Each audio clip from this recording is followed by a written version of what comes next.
আসন্ন ঈদুল আজহাকে কেন্দ্র করে নিরাপত্তা ব্যবস্থা আমরা জোরদার করেছি।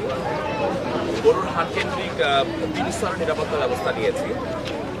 রোবাস পেট্রোল হাটে আশেপাশের এলাকায় তাদের টহল পরিচালনা করছে। সেই সাথে আমরা সাদা পোশাকে গোয়েন্দা দল আছে হাটে, তারা নিরাপত্তা নিশ্চিত কাজ করে যাচ্ছে। এবং হাটের যে কন্ট্রোল রুম আছে, হাটের কন্ট্রোল রুমে সার্বিক নিরাপত্তা নিশ্চিত করতে আমাদের আরেকটি দল কাজ করে যাচ্ছে। সেই সাথে আমরা রূপসা নদীতেও আমাদের বোটের মাধ্যমে টহল পরিচালনা করছি।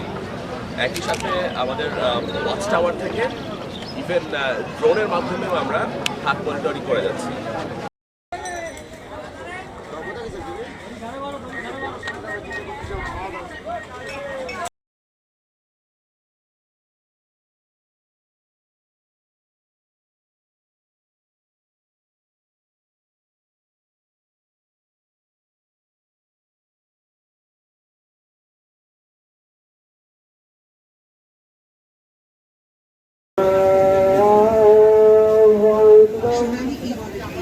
ঠিক আছে। আর